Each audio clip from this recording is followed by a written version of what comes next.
नमस्कार मित्रांनो, स्वागत आहे परत एका नवीन व्हिडिओमध्ये. आता सध्या मी बऱ्याच लोकांच्या टार्गेटवर आलो की तुझ्या रील्सवर मोकार तू दिसतंय की 4,000 5,000 धंदा करताना आणि मार्केटमध्ये एवढा बिझनेस नाही.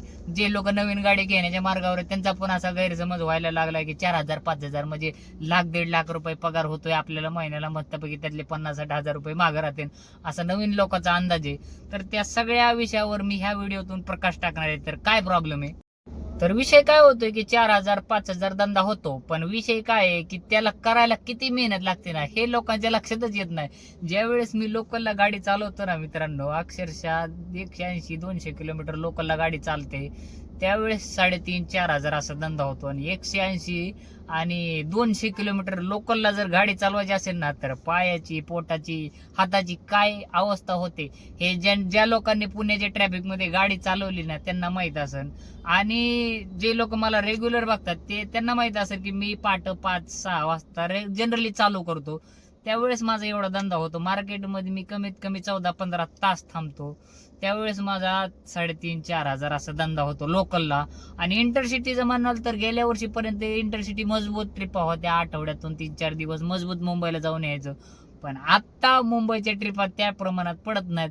आणि लोकांचा गैरसमज असा होतो की मुंबईला जाऊन आलं की 4,000च्या प्लसच वर धंदा होतो आणि 1,000 रुपयाचा सीएनजी जातो, 3,000 रुपये मागे राहतात. बरोबर आहे. पण आठवड्यातून एकच दिवस जर मुंबईला जात असेल किंवा एक दिवस बी ट्रिप पडायची मुश्किल असेल, तर किती आपण मुंबईच्या ट्रिपांवर डिपेंड राहिलं पाहिजे हे नवीन लोकांनी पण विचार केला पाहिजे. आणि ज्यांनी गाड्या घेतल्यात ना त्यांनी पण विचार केला पाहिजे. माझ्यासारख्या लोकांचे कितीतरी असे लोक व्हिडिओ बघतात आणि फक्त त्या व्हिडिओ बघूनच गाडी घ्यायचा निर्णय घेतात. त्यांनी गावाकडे कुठेतरी पिकअप चालवलेलं असतं किंवा कुणाच तरी पाहुण्याची गाडी चालवलेली असते. त्यांना वाटतं मला इथे गाडी चालवायला, कुणाकडून तरी उसने पैसे घेऊन लोनवर गाडी घेतात. आणि लोनवर गाडी घेतल्याच्या नंतर तो माणूस पहिल्यांदा पुण्यात येतो, त्याला काहीच समजत नाही धंदा कसा करायचा, काय करायचा. आयडी ओला उबेरला चालू करतात आणि 1,000 आणि 1,500 वरती घरी जातात. 1,000-1,500 वर जर माणूस एखादा घरी जात असेल ना, तर तो 0 रुपये नफा कमवून घरी जातोय. का तर 500-600 रुपयाचा सीएनजीच लागतो, 500 रुपयाचा ईएमआय आणि दिवसाचा 300 रुपये फक्त जेवणाचाच खर्च आहे. सकाळचं 100 रुपयाचा, दुपारचं 100 रुपयाचं, संध्याकाळचं 100 रुपयाचं. कमी जास्त होऊ शकतं, पण एक ऍव्हरेज सांगतो. तर तुम्ही 0 रुपये घरी घेऊन जाताय म्हणजे 1,500 रुपयाचं तुम्ही दिवसात काम करताय. आणि आणि असे जातात बरं का, मी असं बोलायचं म्हणून बोलत नाही. कितीतरी लोकांचा 1,500 आणि 2,000च्या वरती धंदाच होत नाही, 12 तास मार्केटमध्ये येते. आणि जे तुम्ही माझ्यासारख्या लोकांच्या व्हिडिओ मध्ये बघतात ना, 3,000 झाले, 4,000 झाले, तर असे पैसे करण्यासाठी ना इतकी मेहनत लागते मित्रांनो. आणि ती तुम्हाला फक्त 1 मिनिटाच्या रील मध्ये दिसत असते. म्हणजे तुम्हाला सांगतो, तुम्हाला दिसते त्या व्हिडिओ मध्ये मी 4 वाजता उठलोय आणि 4 वाजल्यापासून मला जर झोपायला रात्रीचे 11-12 वाजत असतील इतक्या वेळ. आणि मी मित्रांनो तुम्हाला सांगतो, व्हिडिओ बनवतो ना त्या दिवशी उलट माझा धंदा कमी होतो, का तर त्याला टाइमपास एडिटिंग वगैरे लय कुठं नाही असते. इतका म्हणजे गाडीतून असं होतं मित्रांनो की मी 5ला स्टार्टर मारलाय, डायरेक्ट 9लाच बंद केला नाश्ता करायला आणि 15 मिनिटात नाश्ता करून आलो, लगेच चालू केली. असे मध्ये ब्रेक घेत नाही मी, तेव्हा तेवढा धंदा होतो. आणि तेवढा धंदा एवढी जर कंटिन्यू गाडी चालवली ना, तर बरेच लोकांना अंदाज येत असेल मी काय म्हणतोय. की कंटिन्यू गाडी एवढी चालवायची म्हणली ना, तर आपल्या शरीराची अवस्था काय होते. संध्याकाळी 11-12 वाजता झोपायला आणि अवघे 5-6 तास झोप होते. आणि तुम्हाला सांगतो, आपल्या हे क्षेत्रामध्ये क्लच दाबून ही करून इतकं शरीर थकतं ना की 5-6 तास मध्ये आपली पोटभर झोप होतच नाही. जे लोक तेवढं काम करतायत त्यांना माहित असेल मी काय म्हणतोय ते. सांगायचं तात्पर्य एवढं की मी एवढं कष्ट केल्याच्या नंतर माझा तेवढा बिझनेस हातात येतो. आणि हातात येतो म्हणजे मी सगळ्या जागी खड्डे खाऊन आलोय. त्यावेळेस मला ते समजत आहे की कुठल्या टायमी कुठं थांबायचं, कुठं ट्रिप आहे. बरेच लोक माझ्या इतकं काम करतात की 13-14 तास गाडीतच आहेत, पण त्यांना ट्रिपच पडत नाही. त्यांना समजतच नाही की भाऊ बरं आपल्याला ट्रिप काय येत नाही. याचा सगळ्याचा अभ्यास करावा लागतो मित्रांनो. आज मला 3-3.5-4 वर्ष झाले, तेव्हा मला आता कुठं प्रॉफिट मध्ये बिझनेस यायला लागला. ही माझी दुसरी गाडी. बऱ्याच लोकांचा गैरसमज आहे, तुझ्याकडे नवीन डिझायर आहे म्हणजे तुला 6 महिनेच झालेत मार्केटमध्ये येऊन. 6 महिने नाही झाले, 3 महिने. जुन्या गाडीचा मी बुदबुदा वाजवलाय आणि आता ही नवीन मार्केटमध्ये घेऊन आलोय. तर माझ्याकडून बी अशा नवीनपणे चुका झालेल्या आहेत की कुठं जायचं समजत नाही, काय नाही. मी नागपूरला ट्रिप घेऊन गेलो, नागपूरला नव्हतो. तुम्ही माझा जुना व्हिडिओ बघून समजून मी काय कुठं नाही केले. तर असे सगळे खड्डे खाऊन मग आता मी हुशार झालो की ही ट्रिप परवडत नाही, इकडे गेल्यावर ट्रॅफिक लागन, असं तसं. ह्या सगळ्या गोष्टी माहीत व्हायला वेळ लागतो आणि बऱ्याच लोकांना हे समजतच नाही लोकांचं. आणि लोकांची मला इन्क्वायरीसाठी फोन येतात बरं का, हां हॅलो सर, आम्हाला गाडी घ्यायची आहे बरं का, आणि आम्हाला गाडी वगैरे चालवता येते, आम्ही TR लायसन काढलंय, घेऊ का गाडी, आहे का धंदा. मी म्हणलं ना नाही, मार्केटमध्ये एवढा धंदा नाही, लय मेहनत करावी लागते तेव्हा धंदा होतो आणि कष्ट भरपूर आहे. तुम्हाला जर दुसरा ऑप्शन असला तर घ्या, म्हणजे दुसरा ऑप्शन असलं तर दुसरीकडे जा.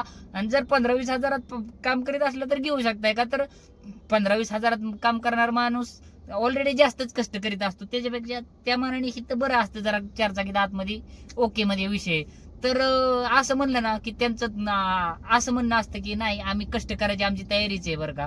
म्हणजे असे पण लोक आहेत की त्यांना 35,000 40,000 पगार आहे, पण नाही ऑफिसमध्ये जरा पॉलिटिक्स होते, नाही मला गाडीच घ्यायची, तर थोडं जास्त कष्ट करू पण गाडीच घ्यायची. आणि नंतर त्याच माणसाचा फोन येतो की नाही सर, ऑफिसमध्ये आम्हाला 8च तास काम होतं, थोडं कमी काम व्हायचं पण फॅमिलीला सगळ्या गोष्टीला वेळ देता येत होता.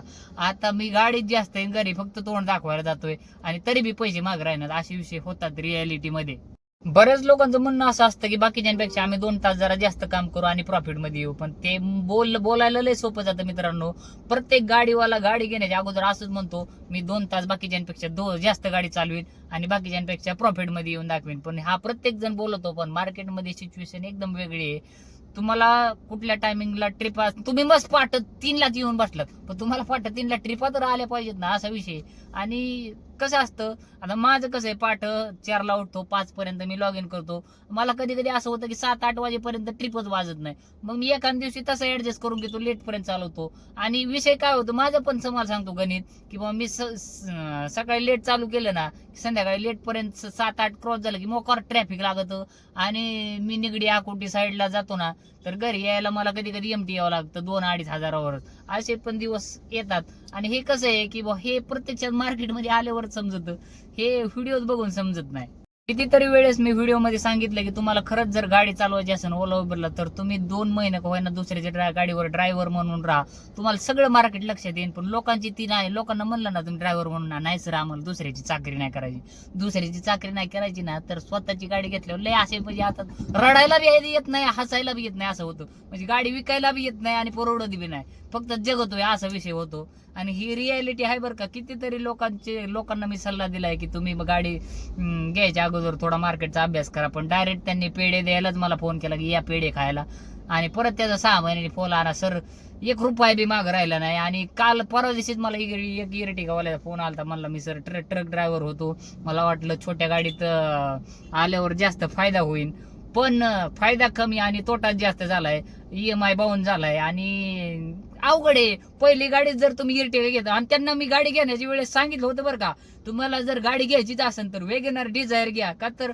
डिझायर गाडीने वेगनर गाडीची बुकिंग मारायला एवढं काही वाटत नाही, पण इरटिगा गाडीने वेगनर गाडीची बुकिंग मारायला लय जड जाते. इरटिगा गाडीला एव्हरेज नाही, लोकलला चालवायला इरटिगा गाडी अजिबातच परवडत नाही.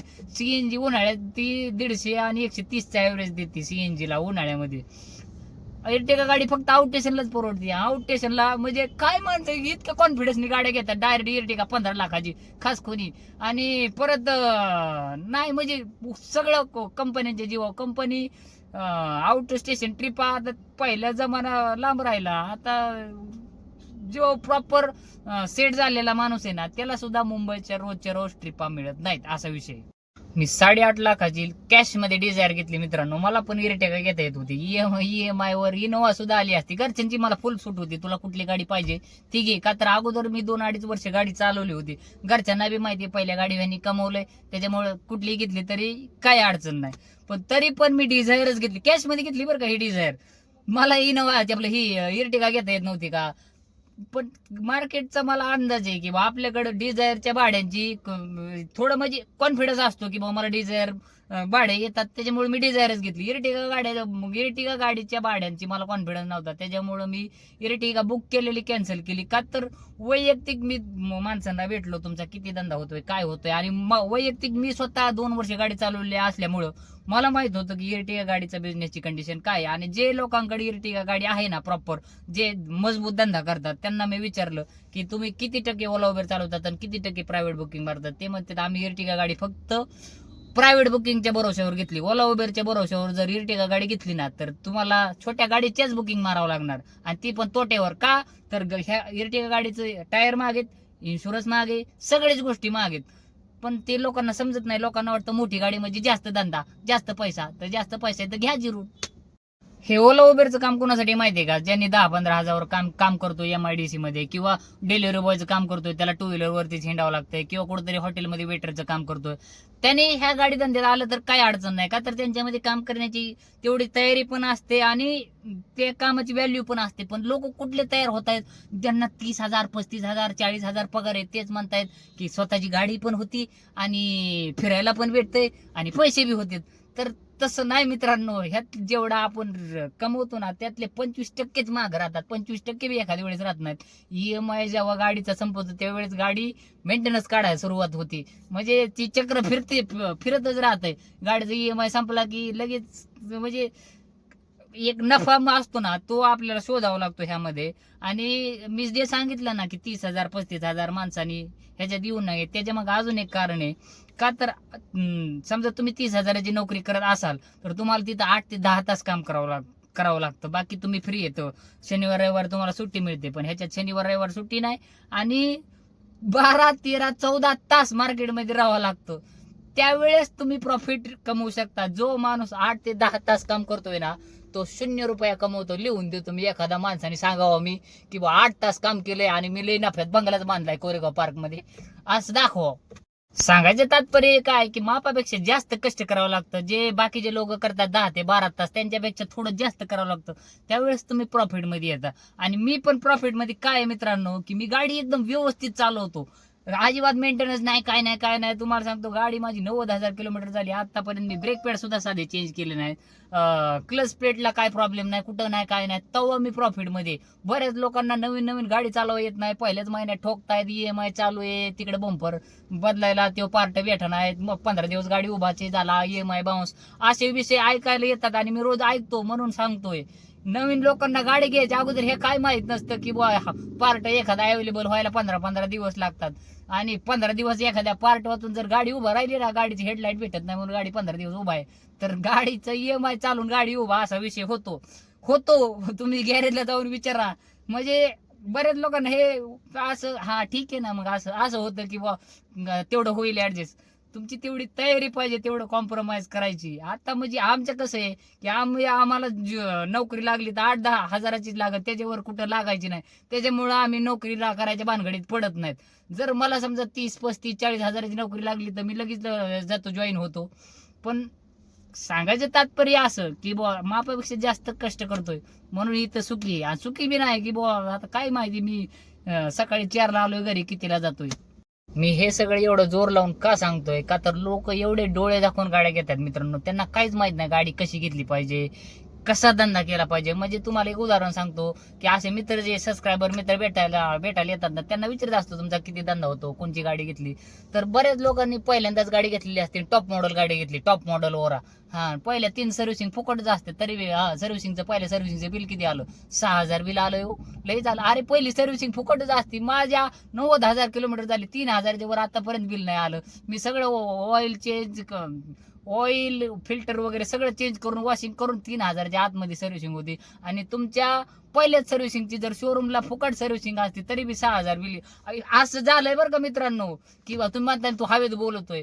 ज्या माणसाला काही समजत नाही ना, त्याला शोरूमवाले बरोबर चुना लावतात की मस्तपैकी एक्सटेंडेड वॉरंटी विकतात. आणि त्या ड्रायव्हरला माहितच नसते एक्सटेंडेड वॉरंटी घेतल्यावर बाहेर सर्व्हिसिंग करायची नसते. तो लगेच बाहेर सर्व्हिसिंग करतो आणि शोरूमला जातो. शोरूमवाला म्हणतो तू बाहेर सर्व्हिसिंग केली का? तो म्हणतो हा केली. मग आता बोलू नको. एक्सटेंडेड वॉरंटीचे पैसे बी गेले, सगळंच गेलं. असे सगळ्या गोष्टी माहिती पाहिजेत. गाडीतलं तुम्हाला प्रॉपर गोष्टी माहिती पाहिजेत की स्टेपनी कशी बदलायची. बऱ्याच लोकांना स्टेपनी बदलायला माहित नाही, चाललाय तसाच. आणि त्याच्यापेक्षा मोठी चूक ते लोक करतात जे इन्व्हेस्टमेंट म्हणून परमिट गाडी घेतात. आणि त्यांचं म्हणणं असतं की आम्ही कंपनीला लावू, ड्रायव्हर ठेवू.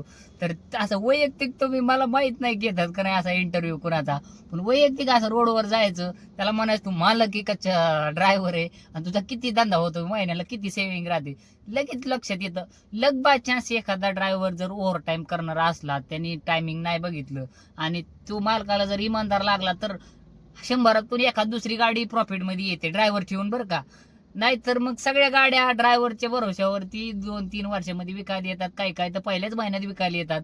आणि तुम्हाला एक ड्रायव्हरची सत्यता सांगतो मित्रांनो, की जो चांगला ड्रायव्हर असतो ना, जो पैसे कमवून देणारा, त्याला लगेच लक्ष देतं की बुवा आपण मालकाला 3,000 कमवून देण्यापेक्षा आपण स्वतःचीच गाडी घेऊ. आणि आता गाडी घेणं लय अवघड नाही, 1.5-2 लाख रुपये जमवले लगेच मार्केटमध्ये नवीन गाडी निघती. तर जो चांगला ड्रायव्हर असतो तो स्वतःचीच गाडी घेतो. मला एक वैयक्तिक इर्टिगावाला भेटला होता मित्र, की तो म्हणला की बाबा एखादा ड्रायव्हर असला तर सांगा, आमच्या 2-3 गाड्या आहेत. म्हणलं का हो 2-3 गाड्या? म्हणले तुमच्याकडे तर बॅकअप असेल. नाही म्हणले, चांगला ड्रायव्हर भेटत नाही आणि जो चांगला असतो तो टिकत नाही. म्हणजे 3 महिन्याच्या वर स्वतःच मालक होतोय, 3 महिने गाडी चालवतून 4थ्या महिन्यात पेढे द्यायला येतो. असा विषय जेव्हा ऐकतो त्यावेळेस लक्षात येतं की बुवा मार्केट कुठल्या दिशेला चाललंय. शेवटी जाता जाता एवढंच सांगेन की तुम्हाला खरंच गाडी घ्यायची असेल ना, तर तुम्ही वैयक्तिक दुसऱ्याच्या गाडीवर महिनाभर ड्रायव्हिंग करून बघा. तुम्हाला जर मोठ्या गाडी घ्यायची असेल, इर्टिगा, इनोवा टाईप, तर तुमच्याकडे त्याचा बिझनेस ऑलरेडी रेडी असला पाहिजे. नाही तर तुम्ही म्हणता की बुवा आता मी गाडी घेतो महिनाभर आणि चालवायला शिकवतो, धंदा करायला शिकवतो, मग मला 2 महिन्याने भाडे आले तरी चालतील. तसं नाही मित्रांनो. 2-2 वर्ष झाले इर्टिगा गाडी घेऊन, तरी पण बारक्या गाडीचीच भाडे मारतोय अजून, त्याला इर्टिगा गाडीची भाडे येत नाहीत प्रायव्हेट. असे विषय कितीतरी लोकांचे आहेत. छोटी गाडी जर तुम्हाला प्रॉफिटमध्ये आणायची असेल तर तुम्हाला सुट्टी न मारता, शनिवार रविवार सुट्टी नाही, 12-13 तास 14 तास मार्केटमध्ये राहावं लागतं, तेव्हाच तुम्ही प्रॉफिटमध्ये येऊ शकता. नाही तर 8 आणि 10 तास काम करून आता पण कुठला गाडीवाला प्रॉफिटमध्ये आला नाही. माझ्या बोलण्याचं वाईट वाटून नका देऊ. तुम्ही म्हणता तू दुहेरी बोलतो, तुझे 4,000-5,000 होते, पण माझा वैयक्तिक मोबाईल बघायचा, मी किती तास ऑनलाईन आहे. त्याच्यात जर 14 तास दाखवित असलं ना, 14 तास उबर चालू आहे, म्हणजे त्यात जेवायला 1 तास आणि सीएनजी भरायला 1 तास, 15-16 तास मी जागा आहे. हे एवढं दाखवत देवा, 15-16 तास हे बोलायला लय भारी वाटत, पण प्रत्यक्षात मार्केटमध्ये आल्यावर काय परिस्थिती होती ना, ही मला माहिती आहे मित्रांनो. कितीतरी लोकांनी मला एन्क्वायरीसाठी फोन केलाय की बाबा दादा गाडी घ्यायची. प्रत्येक ड्रायव्हरला माहित असेल की मी 90% वेळ गाडी चालवत असतो. फोन आला की गाडी चालवतोय असं सांगतो, नंतर करतो. त्याला तेच कारण आहे की बुवा मला वेळच नाही. व्हिडिओ एडिटिंग करायला जे अर्धा-पाऊण तास लागतो ना, त्यालाच मी आता व्हिडिओ काढून ठेवला तर कधी पोस्ट करेन ह्याची मलाच गॅरंटी नसते. त्याच्यामुळं मग फक्त व्हिडिओकडे बघून गाडी घ्यायचा निर्णय घेऊ नका. तू मार्केटमध्ये किती तास काम करतोय. मला कसं आहे, गाडीचा किडा पहिल्यापासून आहे. जेव्हा मला पाय पुरत नव्हते क्लचपर्यंत, तेव्हापासूनच ट्रॅक्टर गाडी ह्या विषयी पहिल्यापासूनच आवड होती, म्हणून मी गाडी क्षेत्रात आलो. दुसरं काय जमत नव्हतं म्हणून. नाहीतर इथं बी बोलल्या लोकांचं कसं आहे की ह्याच्यात लईच भारी, म्हणजे आता काय स्वर्गात म्हटल्यासारखंच आहे. जाऊ द्या. व्हिडिओ आवडला तर लाईक, शेअर, सबस्क्राईब करा. धन्यवाद.